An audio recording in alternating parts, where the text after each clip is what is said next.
గతంలో ఒక మాట్లాడిన మాట గుర్తుకొస్తుంది. మా ఇంటి పేరు కస్తూరి వారి, మా ఇల్లు అంతా గబ్బిలాల వాసన. ఇవాళ హరీష్ రావు గారి బడ్జెట్ అంతా కూడా అబద్ధాల పుట్టలతో కూడుకున్న తప్ప మాటల గాలితో తెలంగాణ ప్రజానికాన్ని వంచే ప్రయత్నం చేస్తుంది తప్ప ఇతరుల మీద ఎదురుదాడి చేసి తాను గొప్పడిగా మాట్లాడుకునే ప్రయత్నం చేస్తుంది తప్ప ఈ బడ్జెట్లో ఏమీ లేదు. నేను కొత్తగా ఏదైతే మాట్లాడినో దానికి సంపూర్ణంగా కట్టుబడి ఉన్నా. మీరు పెట్టిన 2,90,000 కోట్లలో 13,000 కోట్ల రూపాయలు భూముల అమ్మకం అదొక తప్పుల తడక. 25,000 కోట్ల పైచిలకు కేంద్ర ప్రభుత్వ అసిస్టెంట్స్ అన్నారో అదంతా కూడా ఒక ఫార్స్. జిఎస్టీ కంపెన్సేషన్ అదొక అబద్ధం. ఇట్లా 55,000 కోట్ల రూపాయలు మీరు బడ్జెట్లో అక్రమంగా పెట్టి ఇవాళ ప్రజలు వంచే ప్రయత్నం చేస్తున్నారు, ప్రజలు నమ్మించే ప్రయత్నం చేస్తున్నారు చెప్పిన దానికి సమాధానం లేదు. నేను మళ్ళీ కట్టుబడి ఉన్నా. తెలంగాణ రాష్ట్ర ప్రభుత్వం దేశంలోనే అత్యంత వేగంగా అప్పులు చేసిన రాష్ట్రం. అది ఎఫ్ఆర్బిఎం రుణాలు కావచ్చు, అది గ్యారంటీ రుణాలు కావచ్చు. ఇవాళ 5 లక్షల కోట్ల పైచీలు చేరుకున్నటువంటి అప్పులలో జిఎస్డిపిలో 38% చేరుకున్నాయి. ఇవాళ నేను అడుగుతా ఉన్నా, విశ్వవిద్యాలయాల్లో మీరందరూ చదువుకున్న వాళ్ళు ఉన్నారు. ఒకనాడు విశ్వవిద్యాలయాల్లో బ్రహ్మాండమైనటువంటి భోజనం పెట్టేవాళ్ళు.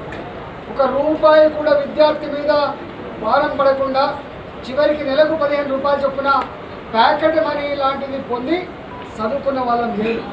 ప్రతి నిత్యం మధ్యాహ్నం పూట మటన్ ఉండేది, బేస్తవారం పూట వాటర్ చికెన్ ఉండేది, ఆదివారం హాఫ్ చికెన్ ఉండేది. కానీ ఇవాళ అదే విశ్వవిద్యాలయాల సంఖ్య పెరిగింది. విశ్వవిద్యాలయంలో పేద విద్యార్థులు చదువుకుంటారని చెప్పేటువంటి ఈ ప్రభుత్వం విశ్వవిద్యాలయాలు కూడా సోషల్ వెల్ఫేర్ హాస్టళ్ల కంటే కూడా అధ్వానంగా మార్చిన ప్రభుత్వం కేసీఆర్ గారి ప్రభుత్వం అని చెప్పి సందర్భంగా మీరు దమ్ముంటే రా మాతో పాటు విశ్వవిద్యాలయం తిరుగుదాం. ఆ విశ్వవిద్యాలయంలో నేను చెప్పినట్టుగా 30 ఏళ్ల క్రితం 35 ఏళ్ల క్రితం ఆనాడు ఏమి లేనాడు ఏ సౌకర్యాలు పొందినరో, ఏ భోజనం అయితే తిందరో ఆ భోజనం పెట్టడం లేదు అని చెప్పి నిరూపిస్తా నేను. లేకపోతే నేను రాజకీయాన్ని తప్పుకుంటానని చెప్పి ఛాలెంజ్ చేస్తాను. ఆర్టీసీ కార్మికులు చాలా పేదవాళ్ళు. వాళ్ళు ఇప్పటికీ వాళ్ళకి 2 డిఎల్ రాలే. ఇప్పటికీ వాళ్ళకి 2 పిఆర్సీలు బాకీ పెట్టినమాట వాస్తవం కాదా? ఇవాళ అధికారులకు పోలీస్ డిపార్ట్మెంట్లో పనిచేసే వాళ్ళకు అలవెన్సులు రావాలి. పోలీస్ డిపార్ట్మెంట్ కావచ్చు, ఇతర డిపార్ట్మెంట్ కావచ్చు, వాళ్ళ కోఆపరేటివ్ సొసైటీ ఉంటుంది. ఇప్పుడు పిల్లల పెళ్ళి కోసమో, చదువు కోసమో, వాళ్ళ అవసరాల కోసమో రుణాలు పొందేటువంటి సౌకర్యం ఉంటుంది. ఇవాళ ఆ రుణాలు రావట్లేదు, వాళ్ళకు రావాల్సిన అలవెన్సులు రావట్లేదు. చివరికి ఇవాళ డ్రెస్ కోడ్ ఉన్న డిపార్ట్మెంట్ కూడా ఫస్ట్ వీక్లో డబ్బులు రాకుండా, జీతాలు రాకుండా 15వ తారీఖు 20వ తారీఖు జీతాలు పొందుతున్నమాట వాస్తవం కాదా? హరీష్ రావు గారు, నీ 3 లక్షల కోట్ల బడ్జెట్ ముట్టడం కాకపోతే నా ఉద్యోగులకి ఎందుకు జీతభత్యాలు సకాలంలో పట్టలేదని చెప్పి డిమాండ్ చేస్తాను. నేను అడుగుతా ఉన్నా మిమ్మల్ని, పోయిన సంవత్సరం ఆగస్టు మాసంలో ముసలి వాళ్ళకి ఇచ్చే, భర్తలు చనిపోయిన వాళ్ళకి ఇచ్చేటి పెన్షన్ ఇవ్వబెట్టిన మాట వాస్తవం కాదా? ఇవాళ ఈ నెల పెన్షన్, జనవరి పెన్షన్ మార్చిలో వస్తున్నమాట వాస్తవం కాదా? ఇవాళ వీఆర్ఏల పరిస్థితి గట్లే ఉంది. మహిళా లోకానికి 70 లక్షల మంది మహిళలకు 4,200 కోట్ల రూపాయలు వడ్డీ లేని రుణాల కింద బాకీ ఉన్నది. దాన్ని ఇప్పటికీ ఇస్తారా లేదా తేల్చే పరిస్థితి లేదు. రైతాంగానికి మేనిఫెస్టో రాసిండు. మేనిఫెస్టో చిత్తు కాగితం కాదని, మేనిఫెస్టో భగవద్గీతతో సమానం అని చెప్పినటువంటి ముఖ్యమంత్రి గారు, నేను అడుగుతా ఉన్నా, మేనిఫెస్టోలో రైతులకు 24,000 కోట్ల రూపాయలు రుణమాఫీ చేస్తా అని చెప్పి ఎందుకు చేయలేదో, చేయకపోవడానికి కారణమేందో దానికి తేల్చి చెప్పాలి, లేకపోతే ముక్కు నీళ్ళకు రాయాలని చెప్పి డిమాండ్ చేస్తాము. అంతేకాదు, రైతులకు రావాల్సిన ఫసల్ బీమా యోజన రావట్లేదు, రైతులకు రావాల్సిన గ్రీన్ హౌస్ కల్టివేషన్లో వేసుకున్న పందిళ్ళకు పైసలు రావట్లేదు. ఒక్క మాటలో చెప్పాలంటే కేవలం రైతు బంధు ఇచ్చి రైతుల కళ్ళలో మట్టి కొట్టి రైతాంగానికి వేధిస్తున్న ప్రభుత్వం ఇలా కేసీఆర్ ప్రభుత్వం ఆయన మాట్లాడతారు అప్కి సర్కార్ ఫార్మర్ సర్కార్ అని చెప్పి ఏదో ప్రగల్భాలు పెడతాడు. పూట్ల రాయి తీరని వాడు ఏట్ల రాయి తీసినట్టుగా మీరు మాట్లాడుతున్నారు తప్ప మీ మాటలకు తెలంగాణ రైతాంగం బోల్తపడే పరిస్థితి లేదని చెప్పి పనిచేస్తారు. అంతేకాదు ఇవాళ విఆర్ఏలు ఉన్నారు, గ్రామ కార్యదర్శి ఉన్నారు, విఆర్ఓలు ఉన్నారు, ఇవాళ విఓఏలు ఉన్నారు, అదేవిధంగా ఐకేపీ సిబ్బంది ఉన్నారు. వీళ్ళందరికీ కూడా గతంలో బ్రహ్మాండమైన రంగుల ప్రపంచం చూసిన ముఖ్యమంత్రి గారు తానే స్వయంగా మాట్లాడు. కానీ ఎక్కడ కూడా వాళ్ళు కొట్లాడుతున్నప్పటికీ కూడా డిమాండ్ నెరవేరలేదు.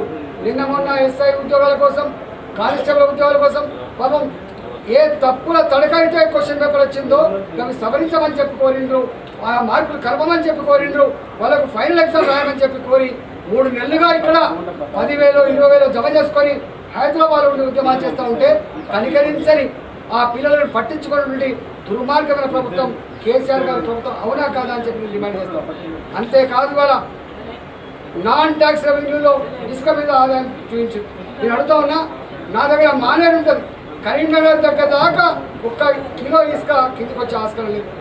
కానీ అలాంటి మానేరు లక్షల మోటార్లు కలిగి వేలాది ఎకరాల పంట పొలాలకు నీళ్ళు ఇచ్చేటువంటి ఆ మానేరుని చెరబట్టి అక్కడ ఇసుక వాళ్ళ సొంత బంధువులకి, వాళ్ళ సొంత నాయకులకి ఆ ఇసుక మీద హక్కులు కట్టబెట్టి ఆ మొత్తం నదినంతా కూడా నాశనం చేసి ఎండిపోతున్న బావులు, ఎండిపోతున్న బోర్లు, ఎండిపోతున్న పొలాలు దర్శనమిస్తూ ఉంటే అక్కడ రైతాంగం అంతా కూడా ఇది అన్యాయం అని చెప్పి చాడితే ఇవాళ ఆపకుండా ఆ రైతులని అరెస్ట్ చేసి కేసులు పెట్టి వేధిస్తున్నమాట వాస్తవం కాదని చెప్పి అడుగుతా ఉంది.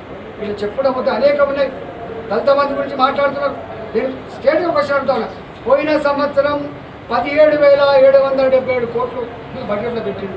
1 రూపాయి అయినా మీరు ఖర్చు పెట్టిందా? ఇంకో నెల వస్తే ఈ ఫైనాన్షియల్ ఇయర్ అయిపోతూ ఉంటుంది.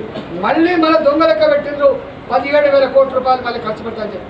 నీ ప్రభుత్వం అధికారంలో ఉండేది ఈ సంవత్సరం డిసెంబర్ వరకే తప్ప ఆ తదుపరి నీ ప్రభుత్వం ఉండే ఆస్కారం లేదు.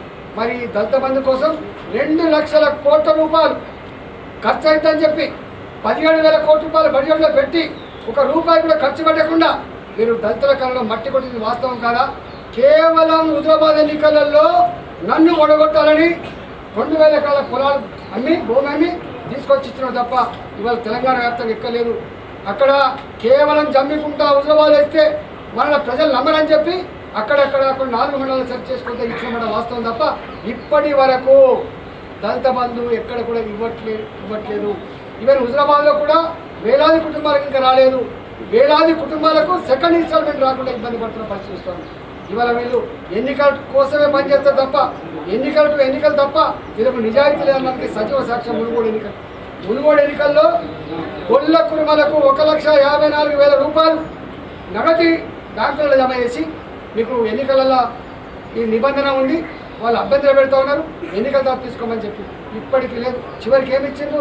1,54,000 రూపాయలు వాపస్ తీసుకుంటాం, మీకు గొర్రె ఇస్తామని చెప్పి 11,000 కోట్ల రూపాయలు ఎన్సీడీసీ నుంచి రుణం పొంది ఇవాళ 4 లక్షల పైసలు కుటుంబాలు 3 సంవత్సరాలుగా కొంతమంది డబ్బులు కట్టి ఇవాళ గొర్రెల కోసం ఎదురు చూస్తూ ఉన్నారు. నేను అంటున్నా, మీకు దమ్ముంటే నిజాయితీ ఉంటే గొర్రెల కుటుంబాల మీద ప్రేమ నిజమే అయితే ఇవాళ నేరుగా వాళ్ళ బ్యాంక్ అకౌంట్లలో ఆ డబ్బులు వేసే ప్రయత్నం చేయండి తప్ప ఈ బ్రోకర్ల పాలు చేసే ఈ 20 గొర్రెలు 21 గొర్రెలు అని చెప్పి చెప్తా ఉన్నారు. తెచ్చినప్పటికే 4 చచ్చిపోతూ ఉన్నాయి.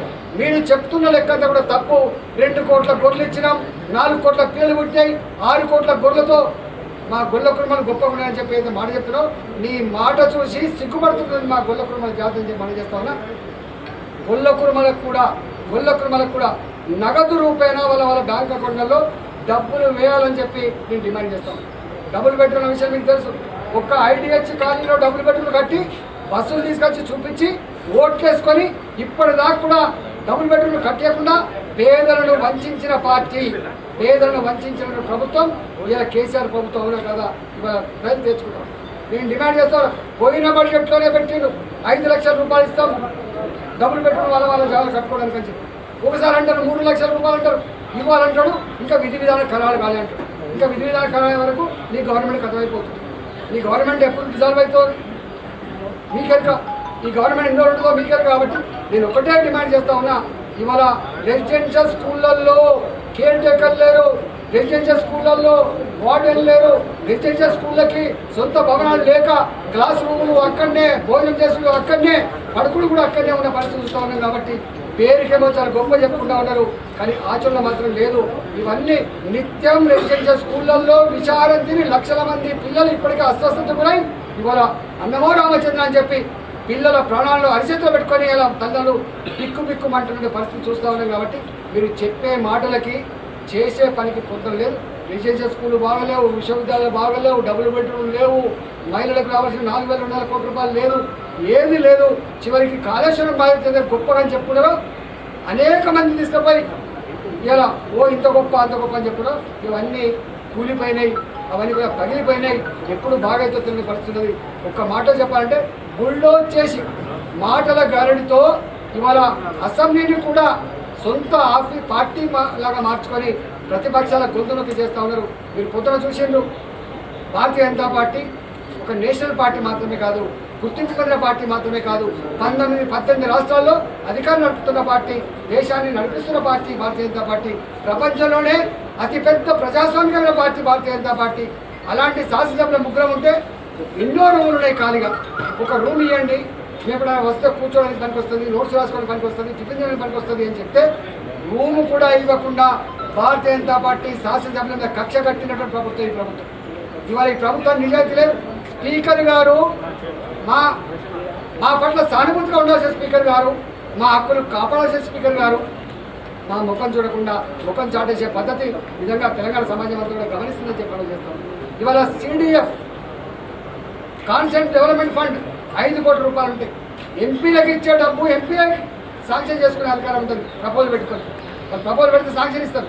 కానీ ఎమ్మెల్యేలకు ఇచ్చేటువంటి CDF ఇవాళ మా చేతులు లేకుండా చేసి 2 కోట్ల రూపాయలు స్కూల్కి ఇచ్చుకుంటాం మేము, 50 లక్షల రూపాయలు అర్ధారానికి ఇచ్చుకుంటాం మేము, 2.5 కోట్ల రూపాయలు మా మంత్రి గారు ఇచ్చుకుంటాం. అంటే ప్రతిపక్ష ఎమ్మెల్యేలు గెలిచిన నియోజకవర్గాలలో CDF కూడా మీకు ఏమని చెప్పేటువంటి నీచమైన, నికృష్టమైన, అతి సంకుచితమైన ధోరణి కనపడుతూ ఉంది.